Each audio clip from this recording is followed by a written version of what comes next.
ជំរាបសួរពុកម៉ែបងប្អូនទាំងអស់គ្នាចា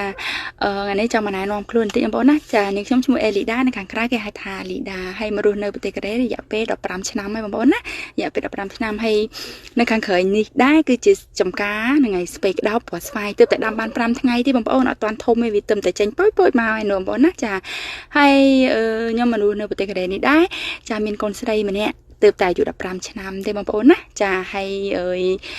នាងខ្ញុំហើយនឹងតាប៉ូយគឺជាអ្នកចំការចាជាអ្នកធ្វើចំការនៅប្រទេសកូរ៉េចាហើយចំពោះតាប៉ូយវិញគឺគាត់ដាំដូចជាហ្នឹងហើយដាំដូចជាអាឡាក់តសក់ស្ពៃក្តៅពណ៌ស្វាយនិងម្ទេសនិងស្ពៃជាទូទៅលាក់នឹងលាក់ឲ្យទៅថាតនេដីអញ្ចឹងណាបងប្អូនណាឲ្យទៅថាតនេដីដាំអីហើយមួយគឺយើងផ្លាស់ប្ដូរហ្មងបងប្អូនចាហើយមករៀនកាត់វីដេអូដើម្បីចែកជូនបងប្អូនមើលចាហើយ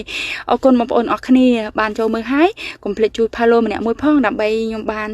ថតជាវីដេអូប្លែកៗពីសកម្មភាពតាប៉ូយហើយនឹងខ្ញុំហ្នឹងហើយរបៀបធ្វើចំការនៅប្រទេសកូរ៉េតើធ្វើយ៉ាងម៉េចត្រូវ